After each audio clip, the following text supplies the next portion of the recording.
I really want to finish my kitchen and hang up that lamp. But I can't hang this vintage lamp until I do the backsplash, which is a piece of wood that I have to repaint and then epoxy. It's 11 feet long, so it's kind of hard to move through the house. I think I'm going to epoxy it right here under plastic. Then I'll have to take all the stuff off and use liquid nails to put it in place. And to hold it in place, because I can't nail it because then I'll have nail holes, I'm going to use Adam and Ethan's old high school books as bricks, just to keep that little backsplash thing in place. Next, I'll have to do the trim above the cabinets.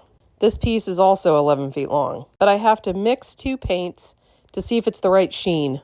I have a little piece over here too, that's not as big of a deal, but I haven't been able to match the cabinets, and I don't trust bringing all that wood through the side door and not hitting my precious lamp. But what I can do today is mark the center of the island into the ceiling, because I really don't want this skein of yarn on my island for another week.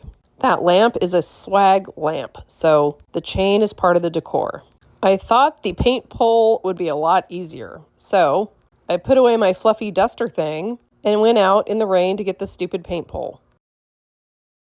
I have a magnetic leveler that I got at Dollar Tree, and it just stuck onto the pole. But the pole kept moving, like the extension wouldn't get to the right height. So after multiple attempts, trying, I finally said, oh, fuck this thing. I'm just going to get that duster thing. And I would have left the audio, except it's on 3 times the speed. So it was just like a chipmunk going, fuck this thing. Anyway, the duster thing worked great. Put the leveler thing on that and marked the spot on the ceiling. Then Kaylee had to go outside, so I had to run outside. Okay, back to actually making the mark. I just used pencil and I put an X through the circle that I marked from the pole.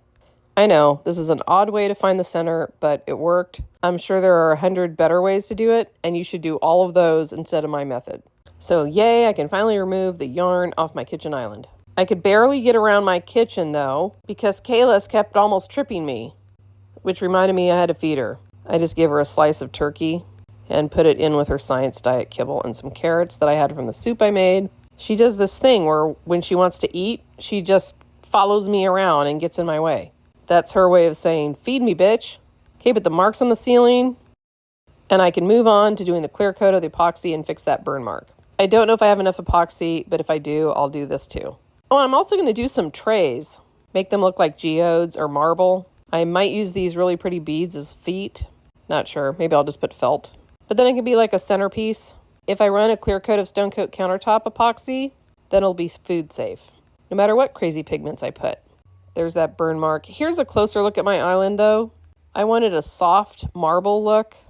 I didn't want any veins. I thought that look was too harsh for my vintage kitchen.